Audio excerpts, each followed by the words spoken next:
हकीमुल उम्मत हज़रत थानवी रहमतुल्लाह अलैह की एक इबारत है जो कि अशरफुल जवाब में है। इस पर गैर मुक़ल्लिदीन ने एतराज़ किया है। पहले इबारत सुन लें। दूसरी कौमों को ये शुबा कि ये लोग बड़े संगदिल होते हैं कि उन्हीं जानवरों के गले पर छुरी फेरते हुए ज़र्रा भी रहम नहीं आता, महज नावाक़फ़ी और या तान्नुत सरकशी ज़्यादती से नाशी पैदा होने वाली है।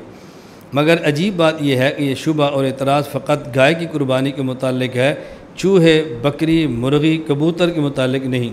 मालूम होता है दाल में काला है, यानी इस शुबा का सबब तरहम नहीं बल्कि माज हमीयत मज़हबी है। अशरफुल जवाब इसावल सवा 84। एतराज़ का ख़ुलासा क्या है? गैर मुक़ल्लिद कहते हैं कि हकीमुल उम्मत मुजद्दिदुल मिल्लत मौलाना अशरफ अली थानवी रहमहुल्लाह ताला ये चूहे, कबूतर और मुर्गी की कुर्बानी के कायल है, और हकीमुल उम्मत थानवी चूहे के हलाल होने के कायल है। क्यों? हिंदुओं ने एतराज़ किया था कि तुम गाय ज़बह करते हो, जुल्म करते हो। हज़रत थानी फरमाते हैं अगर गाय ज़बह करे तुम्हें जुल्म नज़र आता है, तो जब चूहा, बकरी, ये चूहा, मुर्गी और कबूतर ज़बह करे फिर तुम्हें जुल्म क्यों नज़र नहीं आता? इल्ज़ामी जवाब दे रहे हैं। तो इससे मालूम होता है थानवी जिस तरह गाय के हलाल होने के कायल है तो चूहे के भी हलाल होने के कायल है। इसका जवाब ये है कि आप हकीमुल उम्मत थानवी की बातों को समझे नहीं। हकीमुल उम्मत थानवी रहमतुल्लाह अलैह ने इल्ज़ामी जवाब दिया है, उनके ऊपर इल्ज़ाम लगाया है हम गाय ज़बह करते हैं तो तुम एतराज़ करते हो कि मुसलमान जुल्म करता है, तो जब तुम चूहे खाते हो, तुम चूहे मार के खा जाते हो तो चूहे को तकलीफ़ नहीं होती, जब तुम मुर्गी ज़बह करके खाते हो तकलीफ़ नहीं होती, जब कबूतर को काटते हो तो उसको तकलीफ़ नहीं होती। तुम कबूतर काटो एतराज़ नहीं है, तुम मुर्गी काटो एतराज़ नहीं है, बकरी काटो एतराज़ नहीं है, चूहा काट के खाओ एतराज़ नहीं, और हम कुर्बानी की गाय ज़बह करें तो तुम एतराज़ करते हो।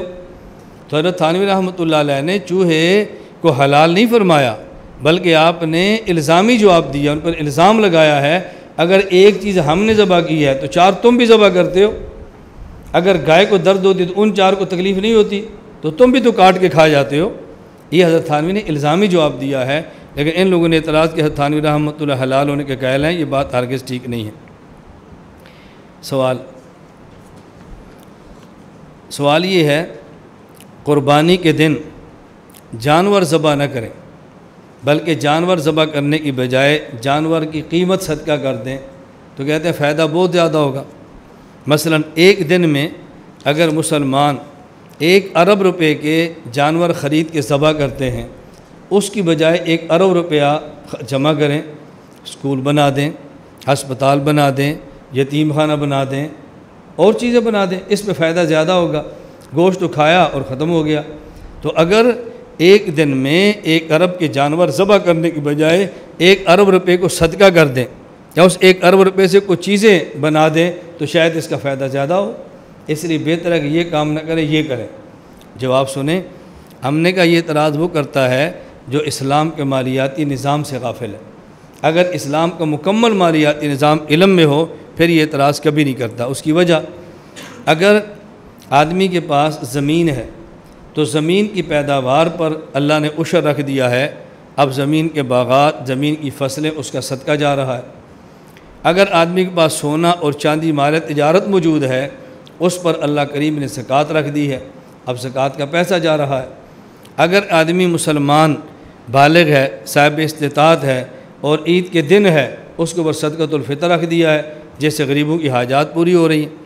और इसके अलावा सदक़ात नाफिला भी रखे हैं जो गरीबों की हाजात पूरी करते हैं।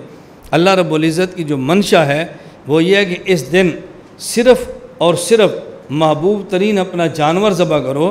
तुमने सदका फ़ितर भी दिया है, तुमने बागात में उशर भी दिया है, तुमने सोना चांदी में ज़कात भी दी है, और अगर तुम्हारे पास ज़्यादा तादाद में जानवर मौजूद है कुछ शराइत के साथ, उसमें जानवर भी तुमने ज़कात के तौर पे दे दिया है। अब हमारी ख्वाहिश ये है कि जो जानवर मौजूद हैं और तुम्हारी महबूब चीज़ है, इसको ज़बह करके इसका गोश्त भी अल्लाह के रास्ते के अंदर दो, और ये जानवर भी ज़बह खुदा के नाम पर करो। तो मालियाती निज़ाम अगर दूसरा न होता, एतराज़ बजाता, यतीम खानों के लिए, हस्पतालों के लिए और दीगर चीज़ों के लिए दीगर मालियाती निज़ाम मौजूद है। और हम ध्यानत के साथ कहते हैं कि अगर मुसलमान मुकम्मल ज़कात, मुकम्मल उशर, मुकम्मल सदक़ात अदा करें तो दुनिया में शायद ज़कात लेने वाला कोई गरीब भी ना मिले, कोई फ़कीर देने वाला नज़र ना आए। तो यतीम खाने पर तो हाजत ही नहीं पेश है कुर्बानी की जानवरों के लिए। इसके लिए और दीगर हमारा मालियाती निज़ाम मौजूद है, इसलिए इस पर ये एतराज़ करना बिल्कुल फजूल है। कहते हैं कुर्बानी में हम जो जानवर ज़बह करते हैं, बज़ाहिर इससे खून बहता है, वहशत पैदा होती है, ग़िलाज़त फैलती है, तो कुर्बानी की जानवर ज़बह करने में फ़वाइद क्या है? हम कहते हैं बात समझें, कुर्बानी के जानवर ज़बह करने में कई एक फ़वाइद है। मसलन हुक्म ये है और अफसल ये है कि जानवर ख़ुद पालें, ख़ुद जुवान करें, फिर उसको ख़ुद ज़बह करें। आप मार्केट से ख़रीद कर लें और ज़बह करें तो जानवर से प्यार नहीं होता, और बचपन से जानवर अपने हाथ से पाला हो वो जानवर महबूब तरीन जानवर बन जाता है। अब इसको अपने हाथ से ज़बह करो, तो जिस जानवर को ख़ुद पाला हो और फिर ख़ुद ज़बह करें, ये बहुत मुश्किल है। महबूब तरीन चीज़ को अल्लाह के नाम पे ज़बह करो, अल्लाह ये चाहते हैं। नंबर 2, मुसलमान पर नमाज, रोज़ा, हज, ज़कात, इसी तरह मुसलमान पर अल्लाह पाक ने जिहाद भी फ़र्ज़ करार दिया है। और जिहाद के अंदर बुनियादी बात क्या है? अज़ा का कटना, खून का निकलना, खून का बहना और ज़ख्मों का आना। जिस बंदे ने कभी ज़ख्म नहीं देखे, खून नहीं देखे, अज़ा कटते नहीं देखे, अचानक जिहाद के अंदर जाएगा, मामूली सा खून देखेगा तो इसका तो कलेजा मुँह को आ जाएगा। इसलिए हुक्म दिया कि हर साल जानवर ज़बह करो। और अफसल ये है कि कुर्बानी के जानवर अपने हाथों ज़बह करो। जब अपने हाथ से जानवर को ज़बह करने की मशक़ करता है तो वो काफिर जो अनाम की तरह है, फिर इसको ज़बह करने में इंसान को तकलीफ़ महसूस नहीं होती। और जिसने कभी जानवर को भी ज़बह नहीं किया, वो कुफ़ार जिसको अल्लाह उलैका नाम कहते हैं, ये बहुत बड़ा जुल्म है, बहुत बड़ा जुल्म है, बहुत बड़ा है। जानवरों को ज़बह करने की आदत पड़ जाएगी तो जानवरों की तरह जो काफिर है, इसको ज़बह करते फिर बंदे को जुल्म नज़र नहीं आएगा, बल्कि इसको लज़्ज़त महसूस होगी।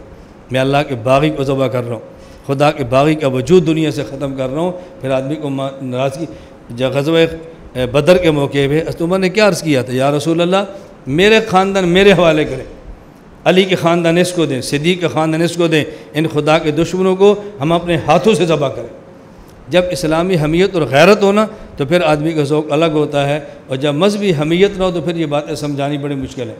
और ये बात अच्छी तरह समझ लें, फिर के मौके पर मैं तफसील से अर्ज़ करूँगा।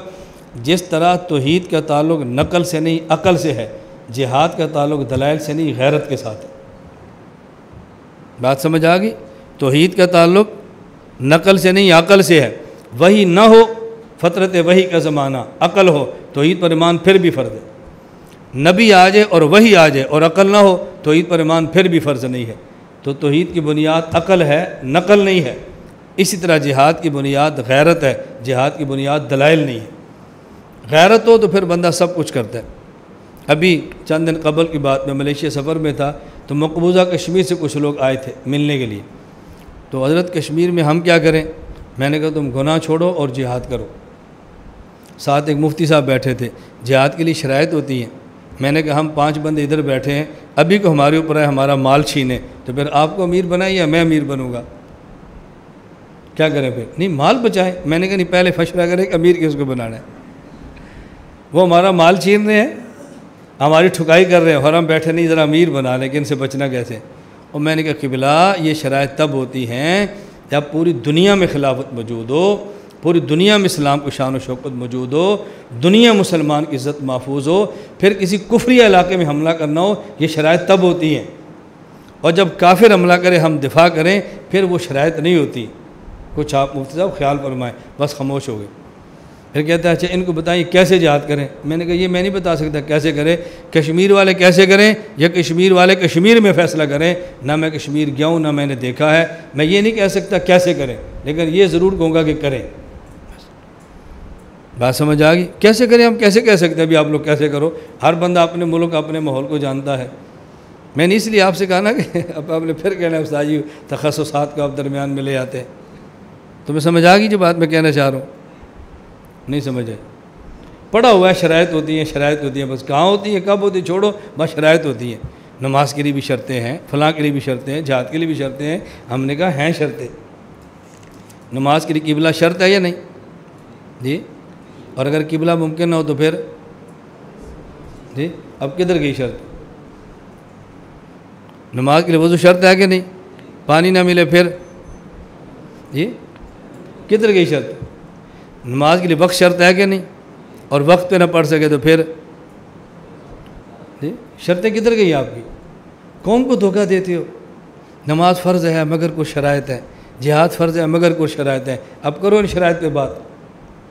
मैंने कई बार कहा मुझे बेहमदिल्ला मसाइल पर बड़ा शर सदर है, मुझे कोई उलझन नहीं, मैं दावत के अंदर वक्त नहीं लगाता, लेकिन तबलीग के काम पर तुम हज़ार एतराज़ करो मैं जवाब दूँगा, मुझे शर सदर है। मैं अमलन जिहाद के अंदर नहीं हूँ, लेकिन आप जिहाद पर लाख एतराज़ करें मैं जवाब दूँगा, मुझे शर सदर है इस पर। यह अल्लाह का बहुत बड़ा एहसान है कि अल्लाह पाक ने हमें दीन के मामले में ऐसा शर सदर अता फरमाया, उलझन नहीं। आप कोई मजलिस लगा लें, जितने एतराज़ तुम्हारे पास मौजूद है तुम दिल खोल के करो, लेकिन यूँ नहीं कि एतराज़ कर लो जवाब दूर हो जाए, हैं फिर भी गौर करेंगे, फिर भी मशवरा करेंगे, फिर भी मैं पूछूंगा, फिर पूछ पाछ छोड़ो, फिर अगला काम करो। अगर पूछने पाछने में लगना है फिर हमारा वक्त ज़ाया क्यों करते हो? ये मैं गलत कह रहा हूँ ठीक कह रहा हूँ? चलें खुदा मुझे भी समझ अता फरमाए। आपको तो है ही है, अल्लाह हमें समझ दे। मैं तो अपनी समझ की दुआ करता हूँ, आपकी तो दुआ नहीं कर रहा। ला इलाहा इल्लल्लाह, ला इलाहा इल्लल्लाह, ला इलाहा इल्लल्लाह, मा लना रब्बुन सिवा। ला इलाहा इल्लल्लाह, ला इलाहा